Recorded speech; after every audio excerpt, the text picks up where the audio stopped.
Olá, como vai você que nos assiste? Hoje nós vamos começar o programa Beiju com Histórias, Memórias da Justiça Eleitoral.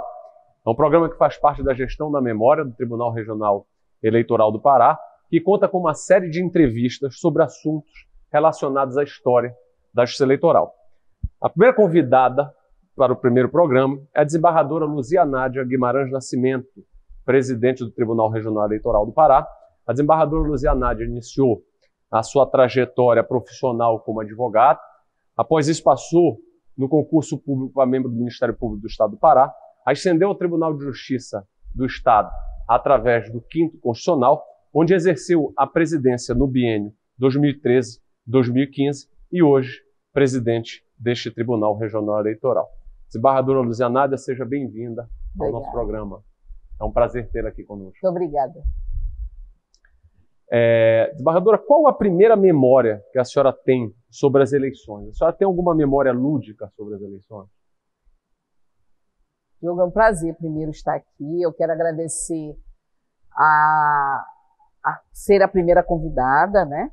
E também parabenizar não só o vice-diretor da Escola Judiciária Eleitoral, a sua coordenadora, que é Elane, né? Que está à frente da coordenação da Escola Judiciária Eleitoral, mas também a Comissão da Gestão da Política da Memória, que é importante, né, diante do programa que você está agora assumindo.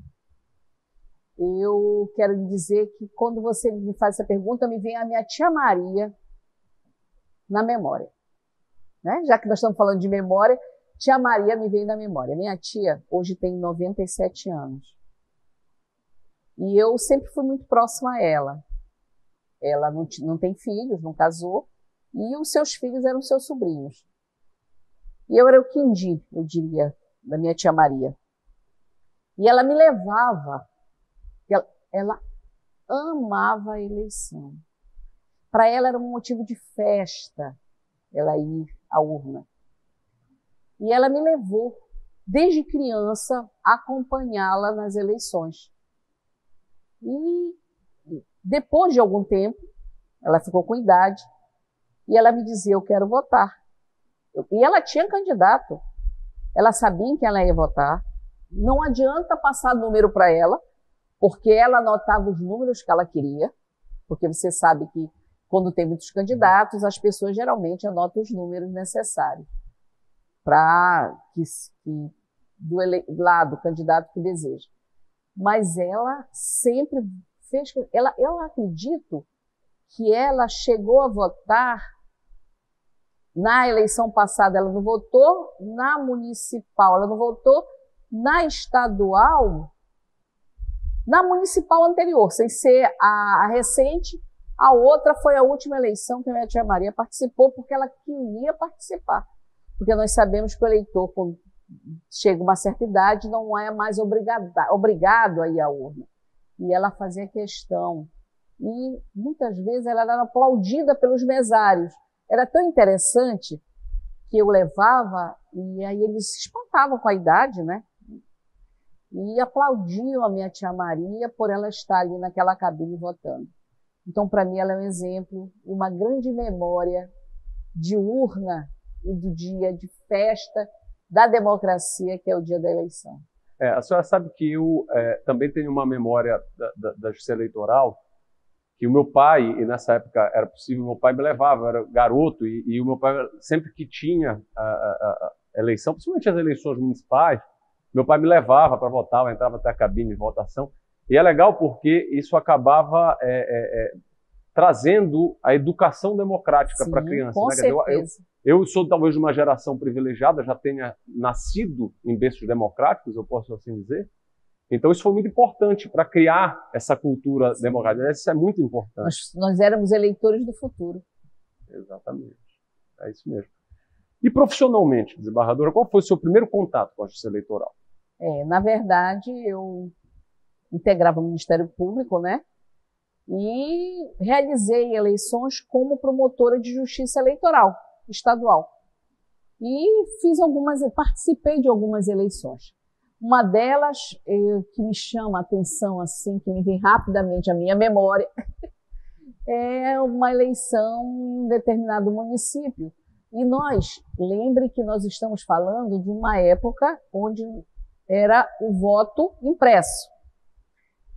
Então, o voto impresso, muitas vezes, nós passávamos 2, 3 dias para a contagem desses votos. E, nesta época, eu era promotora eleitoral neste município. E, durante a contagem, os candidatos se encontravam. E isso aconteceu. Eram candidatos que tinham discursos diferentes e que acabaram com, eu diria assim, com agressões físicas. E foi um tumulto no momento da contagem de votos que nós tivemos.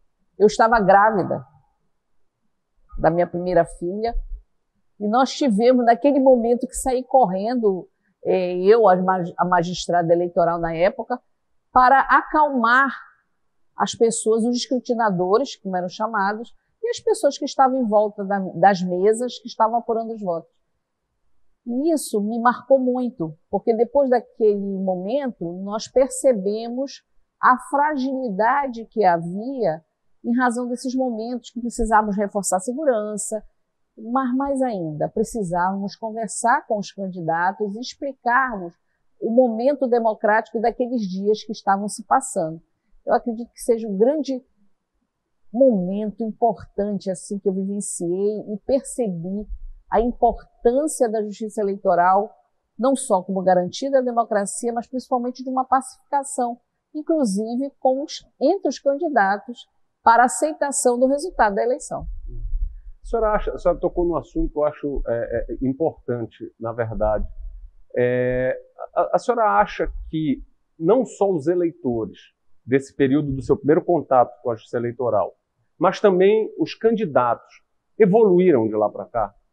Eu acredito que sim. Eu acredito que a comunicação, né, ela ficou muito mais rápida e teve um acesso maior a todos. Isso fez com que haja esclarecimentos. Aqui nós não podemos falar, claro, de pessoas que, infelizmente, vão por um caminho da desinformação para a manipulação de algum eleitor, de algum grupo de eleitores. Eu estou falando exatamente daqueles que se propõem a dar uma comunicação correta, imparcial. Esses contribuíram com essa melhoria. Os próprios candidatos começaram a tomar ciência que eles estão sendo observados pelos seus eleitores. E como eles estão sendo observados pelos seus eleitores, a postura deles tem que ser adequada, de respeito a esse eleitor. As divergências políticas são importantes, até porque eles defendem opiniões diversas, mas mesmo assim o respeito ao eleitor deve prevalecer, porque ele é o principal em toda a eleição. Quem é o principal é justamente o cidadão ou a cidadã que vai à urna e deposita seu voto. A gente pode dizer que os candidatos, que a justiça eleitoral também tem uma participação muito grande nessa evolução, tanto dos eleitores, da educação dos eleitores, da informação dos eleitores, quanto da contenção dos candidatos que, ao invés de trabalhar em prol da sua agenda, acabavam. A senhora narrou agora um caso que a senhora passou, de um tumulto, ou seja, a eleição ela era vista como uma disputa de poder. E hoje, talvez, tanto os candidatos quanto os eleitores já tenham em mente que a eleição ela é uma disputa, mas não de poder, mas de implementação de agenda. E isso é uma diferença muito grande. Com certeza. Porque eu não disputo o poder por ele mesmo. Eu disputo para implementar uma agenda daquilo que eu acredito ser o melhor para a comunidade em que eu vivo. E a partir do momento, talvez, que os políticos consigam compreender que é essa a dinâmica, e eu acho que a justiça eleitoral ela é fundamental para educá-los, a todos nós nesse sentido, eu acho que nós tivemos, de fato, como a senhora bem disse, uma evolução tanto da qualidade dos eleitores bem informados, quanto da qualidade dos candidatos. Ainda há muito a se fazer, mas eu tenho a mesma certeza que nós tivemos uma considerável evolução. E é interessante essa questão da agenda, que hoje em dia o candidato registra, né, as suas propostas. E ele tem que trabalhar sua propaganda dentro das propostas que ele registrou. E o cidadão deve conhecer as propostas. É algo que deve ser divulgado pelos partidos, a proposta dos seus candidatos, para que o eleitor conheça as propostas e possa fazer opção pelaquele candidato que ele entende ter a melhor proposta de políticas públicas para o município, o estado ou o país. Sim, eu acho que é o próximo passo que nós estamos caminhando, mesmo porque, e a senhora deve lembrar bem disso, o eleitor ele se qualificou. Antigamente o eleitor votava na figura do candidato, ou seja, era personalizado, era personificado o voto, né? O voto no fulano de tal. Hoje o eleitor busca minimamente, eu acho que ainda há muito a avançar, mas ele busca minimamente votar numa agenda política, efetivamente. E não em fulano, ciclano ou beltrano, mas não numa pessoa, mas num projeto. E isso é muito importante. Eu acho que nós estamos caminhando para educar. Com e certeza, acho que a justiça eleitoral tem um papel fundamental nessa educação. Um papel que vai muito mais do que realizar uma eleição. Porque uma eleição do Estado do Pará tem uma logística que nós sabemos considerável e que fica sob a responsabilidade da Justiça Eleitoral. E a Justiça Eleitoral termina uma eleição e começa a pensar em outra. Quer dizer, tem todo um trabalho que muitas vezes o eleitor desconhece prévio à eleição. Então, mesmo com essa responsabilidade, a Justiça Eleitoral está indo muito mais além, eu diria. A Justiça Eleitoral ela se preocupa com o eleitor. O que é que esse eleitor precisa de informação para que ele possa decidir o melhor para ele e para a sociedade que ele vive? A senhora falou das eleições aqui no estado do Pará, né? A gente tem aqui no nosso cenário uma fotografia que ela é uma fotografia que eu acho que ilustra muito bem qual é a realidade do nosso estado. Aqui a gente vê uma servidora, possivelmente da Justiça Eleitoral, carregando a urna eletrônica num barco. Né? A gente vê que embaixo tem um vasilhame, onde certamente é para tirar a água em excesso que entra no barco. Então, já de olho nessa imagem desembargadora, eu pergunto para a senhora quais são os desafios que a senhora imagina que a Justiça Eleitoral vai ter, principalmente num estado como o nosso, com essas dimensões continentais, um estado tão plural e tão diverso quanto o nosso. Diogo, eu andei muito neste barco, viu? Em barcos assim, e você não imagina quando nós estávamos no Rio e vinha a chuva, né? A nossa famosa chuva. E nós tínhamos que as pessoas chamavam que era um encerado, que eles diziam. Vamos nos cobrir. E foi uma experiência maravilhosa. Eu digo que o nosso estado realmente é um belo estado. Mas eu quero lhe dizer que eu acredito que o nosso eleitor está pronto para a eleição. As dúvidas que tem, eu espero ao longo do tempo, antes da eleição, poder tirar desses eleitores, disponibilizar uma justiça eleitoral que seja acessível e possa responder à dúvida do nosso eleitor. Porque para a justiça eleitoral, por mais que ela acompanhe os candidatos à eleição, mas para ela foca no eleitor, a segurança desse eleitor, né? A certeza que esse eleitor tem que ter da urna eletrônica, que é importante. Então, esse foco, eu acho que é o grande desafio que hoje a Justiça Eleitoral, não no Pará, mas no Brasil tem, para dizer ao eleitor que ele tem uma justiça eleitoral séria e que quer dar a ele, dispor a ele, eu diria, o melhor no dia da eleição. A senhora acha que, isso já trazendo para a nossa regionalidade, a senhora acha que, eu acho que as eleições no estado como o Pará são sempre um desafio à parte, desafio logístico. A senhora, obviamente, já acompanhou, já exerceu o cargo de vice-presidente corregedora nas eleições passadas, foram eleições municipais, ou seja, eleições mais entranhadas nas localidades, então certamente a senhora tem... Mais emotivas, né? E a senhora acabou tendo como corregedora e vice-presidente essa experiência. O que a senhora acha que leva dessa experiência para os desafios que a senhora vai enfrentar como presidente? Eu tive a oportunidade de conhecer algumas zonas eleitorais e me deparei com servidores comprometidos em realizar a eleição. Isso faz com que você, como presidente, tenha uma zona de conforto, né? Tenha um momento de conforto, porque você sabe que eles assumirão esse papel. Agora, a experiência que eu trago é que eu conheci a população. E, na verdade, nós temos uma população pacífica no estado do Pará.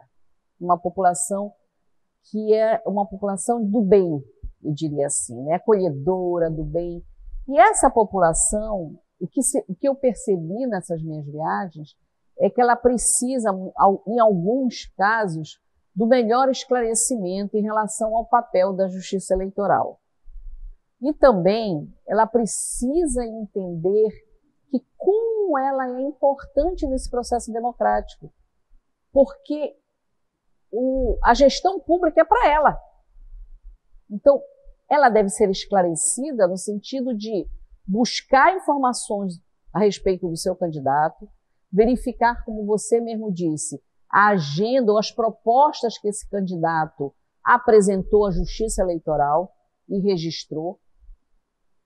E, em cima dessa agenda, ela fazer a opção. E, mais ainda, depois ela acompanhar esse candidato. Porque é importante, eu diria, essa maturidade eleitoral de todos nós. A maturidade de que a eleição, a nossa escolha, a nossa responsabilidade por essa escolha, ela vai muito mais além do que o dia da eleição. Ela vai depois. E para isso nós temos que buscar conhecimento, o conhecimento que for possível para participar ativamente. Afinal de contas, o poder é do povo, não é de nenhum de nós. É dele, para ele, que é exercido. A senhora eu costumo dizer que as eleições elas são a porta de entrada da democracia. A democracia ela é muito mais do que as eleições, ela permanece inclusive depois das eleições exatamente dessa forma, como a senhora colocou, cobrando aquelas agendas que deveriam ser implementadas, as propostas políticas, então, e a participação da sociedade como um todo é o que agrega a democracia, tira da democracia tão somente a disputa eleitoral ou o dia das eleições. Agora, a senhora é conhecida, desembargadora, a senhora gosta muito de conhecer os locais. A senhora, eu tenho estado já com a senhora há algum tempo nós trabalhando juntos aqui no Tribunal Regional Eleitoral e percebo que a senhora faz questão de estar presente nas localidades onde vai haver futuramente as eleições, conhecer a realidade, conhecer as deficiências, o que se precisa. E eu queria compreender o que a senhora busca aperfeiçoar, o que a senhora traz para essas localidades no momento que a senhora, como presidente do Tribunal Regional Eleitoral, faz essas visitas, não só de coleta de informações para a sua gestão, mas também o que a senhora leva para essas comunidades. Na verdade, eu levo esclarecimentos àqueles que são possíveis. Geralmente me utilizo dos veículos de comunicação locais, dou entrevista, esclareço, visito o representante do Executivo Municipal e o presidente da Câmara Municipal, porque eu acredito que é importante esse contato da Justiça Eleitoral. Eles foram eleitos democraticamente pelos seus eleitores. E dizer a eles como a construção de um Brasil faz parte de todos esses agentes, não só da Justiça Eleitoral, mas também o processo democrático faz parte de toda a atuação desses representantes da população local. Porque, na verdade, eles têm uma procuração, eu diria, da população para fazer o melhor e buscar o melhor de estrutura para esse local. E eu gosto muito de falar com a população. Em geral, eu vou para locais que sejam mais públicos, sento, pego um vento, se tiver rio, aquele vento do rio, converso, e a riqueza que eles falam, eles expressam seus sentimentos, o sentimento crítico, o sentimento de aplauso, qualquer tipo de sentimento, ou então de sonhos, né? De sonhos por um município melhor, uma melhor estrutura, em qualquer área importante, como saúde, educação, né? Transporte, segurança, enfim. E dali eu digo que eu adquiro um conhecimento que vai muito mais além do que implementá-lo numa gestão como presidente do Tribunal Regional Eleitoral. Eu adquiro um conhecimento como uma pessoa que trará consigo essa bagagem para que possa tomar as decisões certas e lembrar sempre das palavras daquele que é o mais importante, que é a população, é o povo. A senhora sabe que essa aproximação também de Bardolo, ela me faz lembrar de duas questões que a mim são muito caras de fato. A primeira é que eu acho que o judiciário, não só a justiça eleitoral, mas o judiciário como um todo, ele deve sempre estar próximo do jurisdicionado, que é o motivo pelo qual nós existimos como operadores do direito em todos os níveis, sejam os advogados, nós advogados, juízes, promotores, enfim, são membros do Ministério Público. E eu acho que é muito importante, porque a senhora, ao viajar e ao andar pelas zonas eleitorais, a senhora está aproximando a justiça eleitoral ali do jurisdicionado, que não deixa de ser um jurisdicionado, ainda que seja candidato, não deixa de ser um jurisdicionado. E uma outra questão que eu acho importante no momento que a senhora faz visitas, por exemplo, visitas institucionais, eu tenho refletido muito sobre isso. Eu acho que não existe outra saída para a melhoria da gestão pública como um todo, e aí eu não estou falando de um poder específico, do que a cooperação institucional. Sim. Antigamente, as gestões elas eram isoladas. O executivo tinha a sua gestão, o legislativo tinha a sua gestão, o judiciário tinha a sua gestão, sem que houvesse qualquer comunicação, inclusive entre eles e a própria sociedade civil. E hoje eu vejo que a sociedade civil, como a Ordem dos Advogados, por exemplo, faz parte da sociedade civil, junto com o judiciário, com o executivo, com o legislativo, eles estão buscando um diálogo institucional. E por isso que eu lhe digo, e eu lhe pergunto também, a senhora acha que a cooperação institucional é uma boa saída para a gestão? Com certeza. Nós sabemos o que nós enfrentamos com essa pandemia, né? Estamos enfrentando ainda com a pandemia, que conseguiu nos surpreender a humanidade, né? Conseguiu surpreender a humanidade e talvez mudar algumas rotas que nós estávamos trilhando. E o grande ensinamento foi que nós não somos mais sozinhos. Nós temos que compartilhar não só conhecimento, mas nós temos que compartilhar também despesas, sonhos, visão, atitudes. Não é mais possível, na minha visão, ou o judiciário, ou o executivo, ou o legislativo, caminhar sozinho. Não é mais possível isso. Nós temos que, através da cooperação, por meio da cooperação, trazer o que é de melhor em cada uma instituição. E tentar, diante da diversidade econômica que nós vamos enfrentar ou estamos enfrentando, diante da diversidade de posturas, da ansiedade humana que está acontecendo, enfim, e da saúde, né? Que as pessoas estão receosas e cada vez mais procuram o seu bem-estar. Diante disso, dar às pessoas o que é mais importante, que nós aprendemos tanto, que é serem felizes. A felicidade, ela deve fazer parte e ser um elemento motivador, eu acho que é hoje para os gestores. O que é que eu quero para o meu eleitor ou o que eu quero para os servidores, colaboradores, terceirizados, estagiários e estagiárias, colaboradores, colaboradoras, servidores, servidoras deste Tribunal Regional Eleitoral. Além de reconhecer a prestação de serviço ao público que eles realizam. Eu quero que eles tenham a oportunidade de entender que a vida ela deve ser vivida com alegria e ser buscada a felicidade, para que possamos tirar deste momento que estamos vivendo o melhor. Como gestora pública, eu lhe digo, eu aprendi muito. Aprendi pela experiência que eu tive no Tribunal de Justiça como presidente, que trouxe, claro, para o Tribunal Regional Eleitoral, mas aprendi que nada faço sozinho. Eu não seria, com certeza,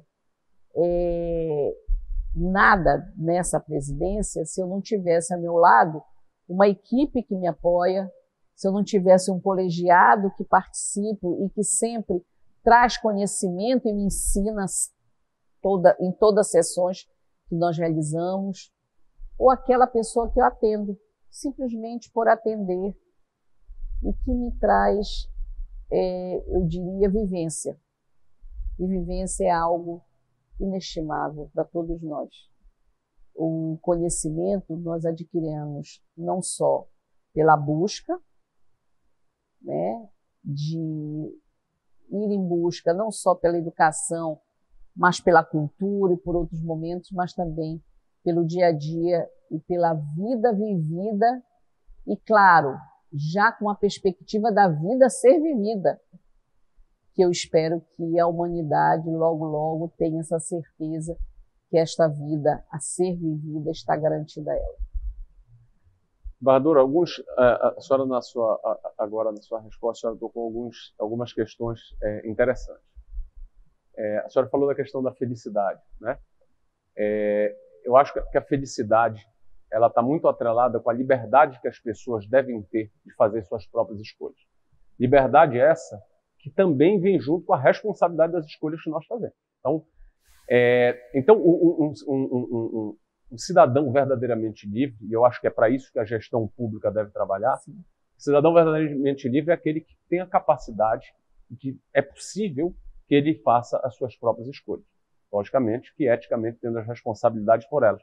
Então, se nós tivermos um Estado que garanta a esse cidadão que ele possa trilhar o seu próprio caminho, ou o caminho que escolheu para si, nós estaremos garantindo que esse cidadão seja feliz pelo menos nas suas escolhas. Ainda que eventualmente não seja a melhor escolha, eu costumo dizer que a gente não pode dizer ao outro qual é a melhor escolha para ele. Sim. Cada um vai ter a sua escolha e eu acho que isso é muito importante que a senhora colocou. A senhora falou agora aí da questão da pandemia, né? A senhora, quando esteve aqui no Tribunal Regional Eleitoral, já como vice-presidente, o desembargador Roberto Moura era o presidente, veio então essa pandemia, um novo status mundial, algo até então inusitado para todos nós. A senhora acompanhou, junto com o desembargador Roberto, esse novo mundo, o início desse novo mundo. Eu queria que a senhora falasse um pouco disso e um pouco do que ainda temos de desafio com relação à pandemia, já na sua gestão. Eu acompanhei na gestão passada e, literalmente, nós dormimos e acordamos com o tribunal na nossa casa. Porque, como eu disse, nos surpreendeu, né? E nós tivemos que aprender ou reaprender uma nova forma de prestar serviços à sociedade. E uma sociedade que também estava se deparando com esse momento tão significativo. Então, de repente, nós todos estávamos aprendendo ou reaprendendo a viver. E isso fez com que a Justiça Eleitoral passasse por várias reflexões. Eu não diria a Justiça Eleitoral, o serviço público como um todo, de que como prestar um serviço público à distância.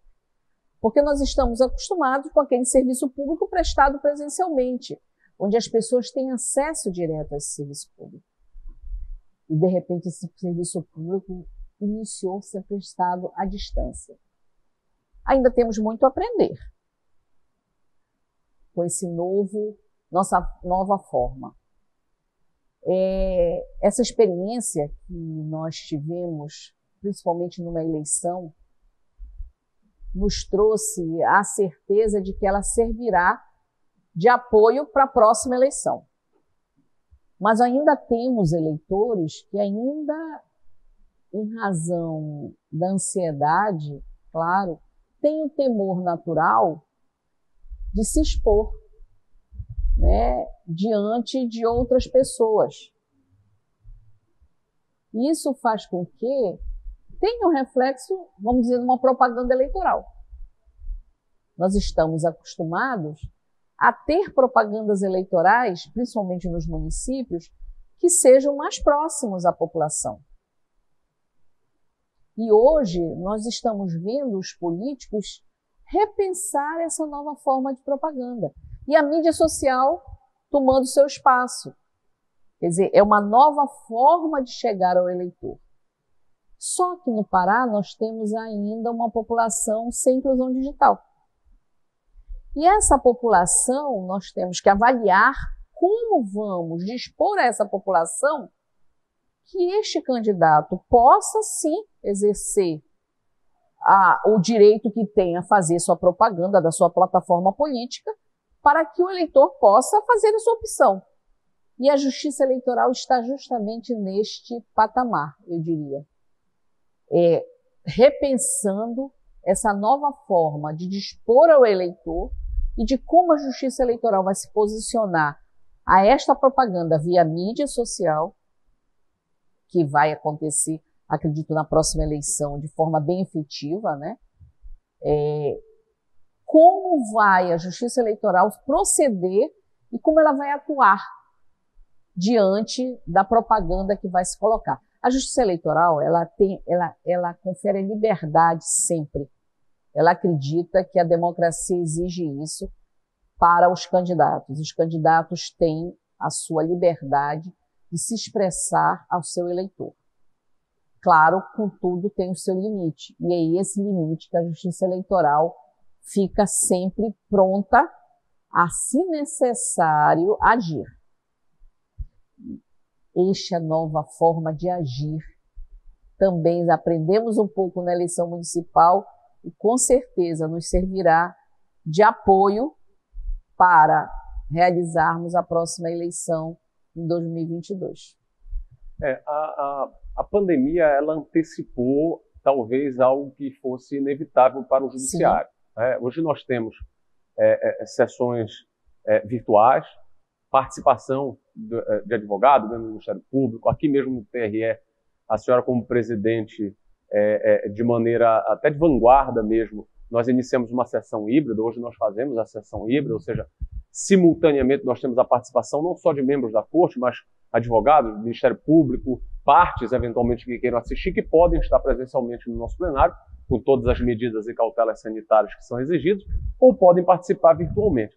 A senhora acha que isso é irreversível? Acho. Eu acredito que esses instrumentos que se apresentaram, como você mesmo disse, houve uma rapidez, né, de buscá-los em razão da pandemia, é irreversível. Não será mais possível retomarmos ao mundo anterior. Tanto que as pessoas dizem, nós estamos num mundo novo, num novo mundo. Mas nós somos os mesmos, nunca não vamos esquecer isso. Então, como nós somos os mesmos, nós estamos aprendendo a conviver com este mundo diferente.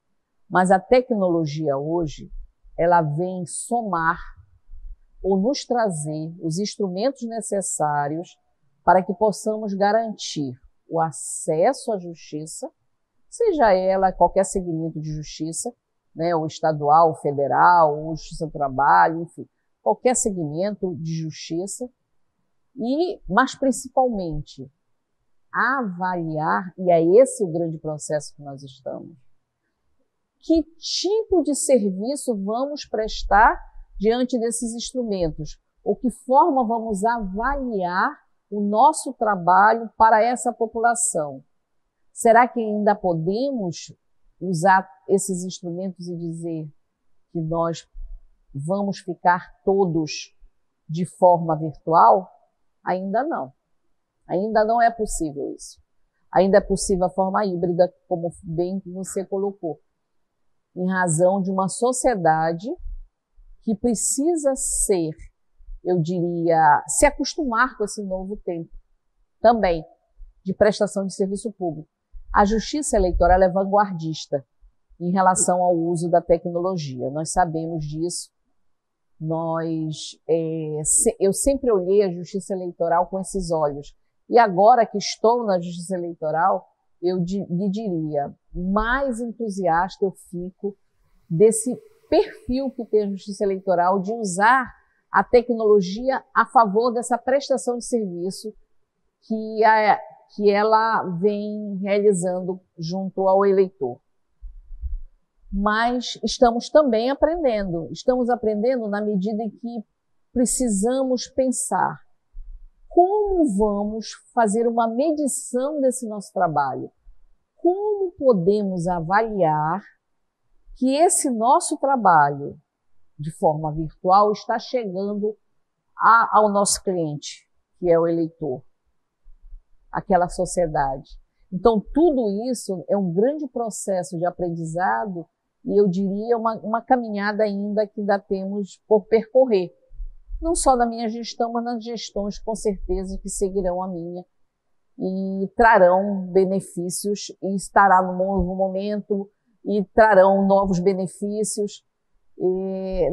Eu espero contribuir para que elas possam, as próximas gestões, terem os instrumentos necessários para ter esse novo mundo, esse mundo novo, com a participação efetiva da Justiça Eleitoral, como sempre foi. A senhora sabe que teve um colega advogado que fez um comentário sobre a Justiça Eleitoral e sobre esse novo mundo, a nova forma de viver que nós estamos passando. Ele diz o seguinte, olha, em que pese nós estarmos mais distantes por causa do mundo virtual, a Justiça Eleitoral se aproximou muito mais. Por quê? Não se precisa mais que venha o pessoal do interior para cá. Hoje, em qualquer ponto do Estado, você consegue fazer. Obviamente, não são todas as pessoas, infelizmente, que têm condições de acesso, mas, pelo menos, os operadores do sistema jurídico, sim, em sua grande maioria, têm condições. E fazem as audiências do interior do local onde eles estavam. Sim. Então, esse paradoxo existe. Quer dizer, ficamos distantes porque nós não conseguimos Sim. mais ter contato físico, mas, ao mesmo tempo, muito mais próximo, principalmente para aquelas realidades tão distantes que eram a realidade do interior. Mas a senhora falou num ponto sobre essa transformação das mídias, que eu queria lhe ouvir sobre isso, e é algo que me causa muita curiosidade. As mídias tradicionais, elas estão num declínio. As pessoas já não assistem mais televisão, hoje assistem streaming, né? Ou seja, assiste o programa que você quer, termina o programa, você não fica mais aguardando, como antigamente tinha os comerciais entre um determinado programa e outro. Portanto, as pessoas estão buscando como meio principal de informação a internet, que já não é mais uma informação passiva, como era a televisão, onde o sujeito fica sentado assistindo. Nós estamos falando de uma informação ativa, ou seja, o sujeito vai atrás da informação. E nós estamos, diante da pandemia, cada vez mais conectados, porque a pandemia nos deixou cada vez mais conectados. Então, nós estamos vivenciando um mundo cada vez mais virtual, onde as informações transcorrem de maneira muito rápida. Agora, informações, eu não estou falando da qualidade delas. Muitas vezes, informações qualitativamente ruins. Então, esse não é um desafio só da Justiça Eleitoral, esse é um desafio da humanidade como um todo. Sim. Mas, na perspectiva da Justiça Eleitoral, o que a senhora acha que a Justiça Eleitoral pode contribuir para qualificar esse acesso ativo à informação de qualidade? Na verdade, hoje nós estamos, através da cooperação, né, com outros tribunais regionais eleitorais da região norte. E por que da região norte especificamente? Porque nós sabemos que a região norte ela tem uma realidade significativa em relação ao resto do Brasil. Então, nós estamos em reuniões para buscar que tipo de ação a Justiça Eleitoral poderá exercer sem interferir na liberdade de expressão das pessoas, sem interferir numa propaganda eleitoral que venha esporadicamente a ser feita pelos possíveis candidatos, sem interferir nisso, mas que tipo de postura a Justiça Eleitoral adotará como ação ou até como reação em relação a esse novo mundo que nós vamos ter que enfrentar de informações galopantes, nem sempre boas, nem sempre sérias, nem sempre com fundamentos, e que nós ainda que recebemos essas informações estamos num grande aprendizado de selecionar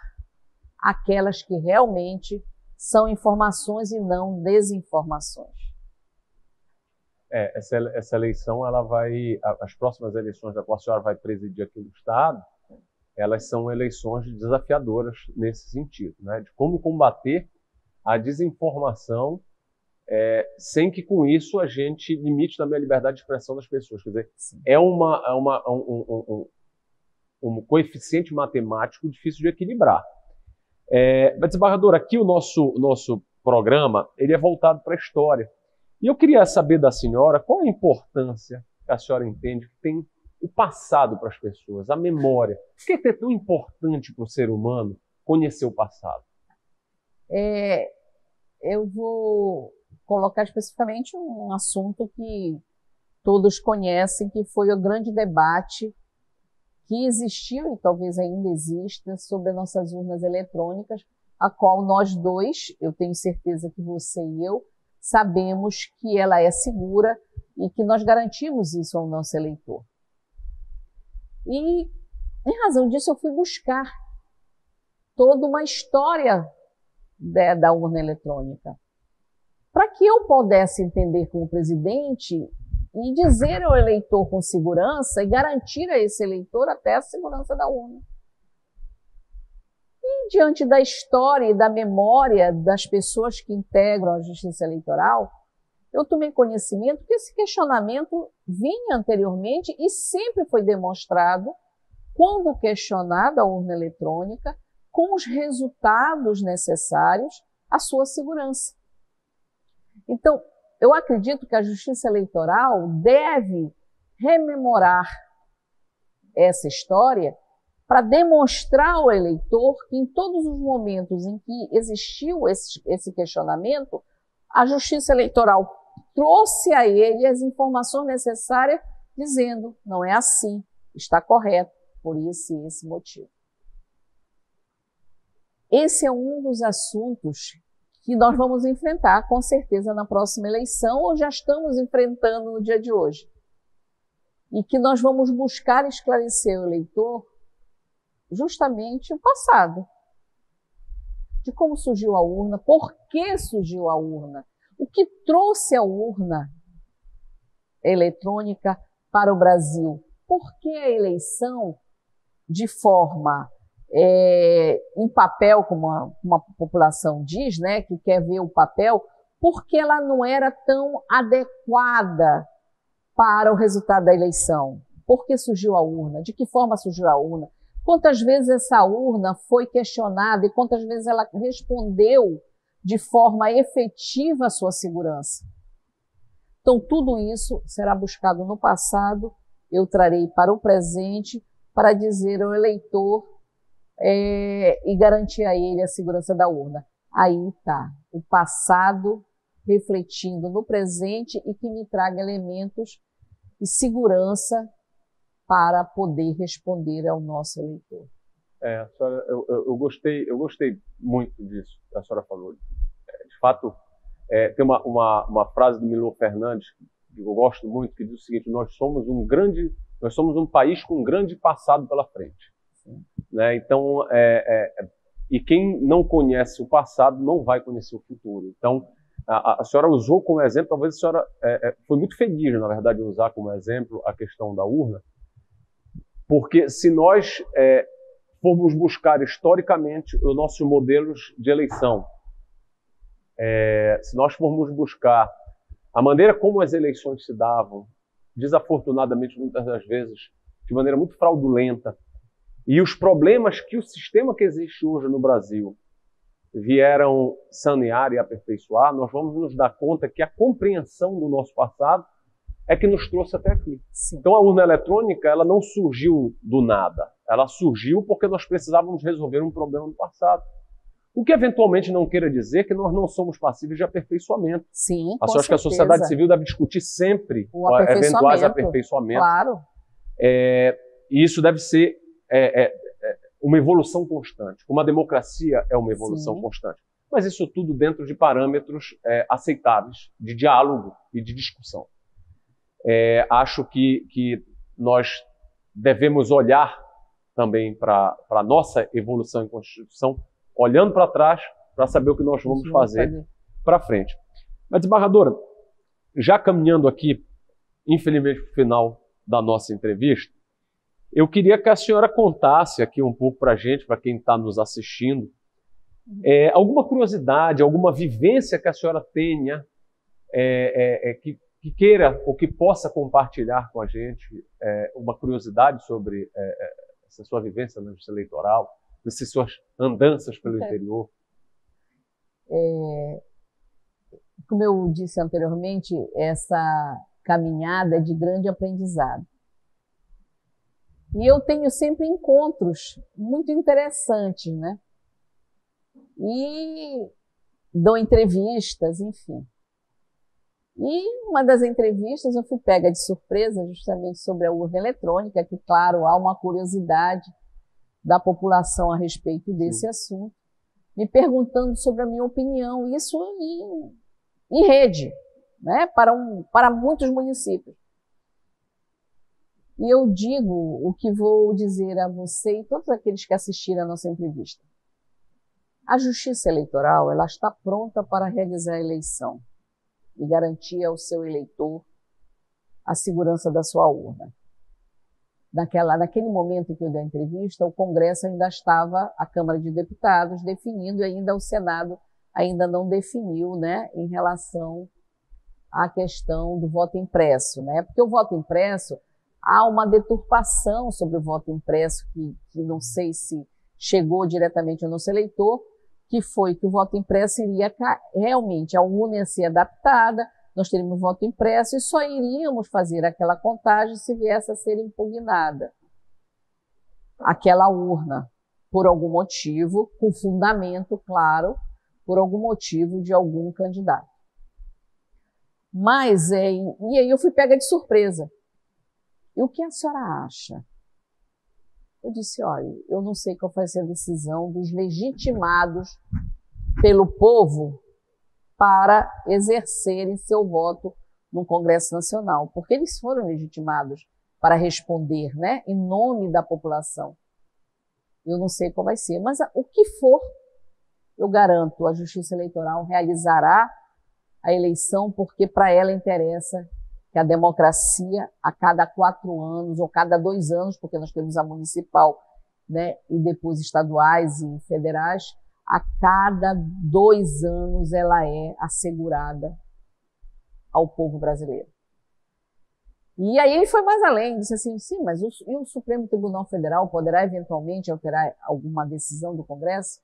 E eu disse, eu não sei a decisão do Supremo Tribunal Federal, eu só sei a minha, que a Justiça Eleitoral estará pronta, como sempre esteve, para prestar seu serviço ao eleitor e estará hoje, no próximo outubro do ano que vem, todos nós estaremos muito alegres por receber nosso eleitor e garantir a ele o direito que ele tem de 2 em 2 anos de votar. Desembargadora, nós certamente vamos ser assistidos por um número grande de candidatos, políticos já eleitos, eleitores, cidadãos, servidores, magistrados, enfim. Vamos ser ouvidos aqui e assistidos por uma audiência diversa e plural. E eu queria que a senhora deixasse um recado para essas pessoas que nos assistem, um recado como presidente do Tribunal Regional Eleitoral para essas pessoas que nos assistem. O que a senhora gostaria de dizer? Eu já falei tanto, né, Diogo? Eu quero primeiro agradecer, né, a você. Eu, quando pensei nessa entrevista, eu fiquei pensando, por mais que eu conhecesse seu perfil, que é um perfil que nos deixa à vontade sempre para expressar nossa opinião, mas mesmo assim eu fiquei imaginando como seria uma entrevista dentro do eleitoral, né? Quer dizer, dentro da casa em que eu presido neste momento. Eu diria, que perguntas o Diogo vai me fazer, né, para que eu possa responder. Então eu já falei tanto, eu só gostaria de dizer a todos que quando se é presidente, né, porque se é presidente durante um período, né? Eu estou presidente, eu não sou presidente, eu estou presidente. Então, quando se é presidente, claro, se busca sempre o quê? Fazer o melhor na sua gestão, buscar o melhor, não só de forma interna, mas externa para a população, mas as dúvidas sempre surgem, né? Em algumas decisões sempre há dúvidas de qualquer gestor. E qualquer gestor quer o melhor. Qualquer gestor, ele deseja deixar um legado de realizações. Realizações que não sejam pontuais, mas sejam relações coletivas, né? aquela realização que atinja um número de pessoas, não uma pessoa, mas atinge um número de pessoas. Então, eu gostaria de dizer, como gestora, primeiro que essa minha experiência na Justiça Eleitoral é gratificante. Eu digo que eu tenho que agradecer muito a Deus pelas oportunidades que foi dispondo na minha vida. Eu nunca imaginei ser presidente de um Tribunal de Justiça estadual e hoje estou presidente do Tribunal Regional Eleitoral. Eu digo que ele vai me surpreendendo a cada momento, né? Deus me surpreende com o que dispõe. E eu estou muito feliz por estar aqui. É nova visão, diferente da que eu tive quando fui presidente do Tribunal de Justiça, mas é uma visão de tanto aprendizado. Eu levarei daqui muita saudade, com certeza, quando eu estiver deixando a minha gestão. Levarei muitos amigos, espero muitos amigos também, junto comigo. E dizer a todos que estão nos escutando e a você que eu estou dando o meu melhor. E eu espero que o meu melhor seja o melhor para todos. Que é isso que eu estou buscando diariamente. Vereadora, nós gostaríamos de agradecer a participação. Não poderia ter sido uma melhor entrevista que não com a senhora para inaugurar o nosso programa, com a colaboração da Escola Judiciária Eleitoral, a quem eu agradeço representado pela Elaine, que é a coordenadora da escola, que está conosco, a senhora como diretora, eu como vice-diretor, ela como coordenadora. Queria agradecer mais uma vez a sua participação, dizer para a senhora que foi um prazer enorme ouvir essas histórias. Sei que são muitas ainda as histórias que não cabem nessa formatação. Sim.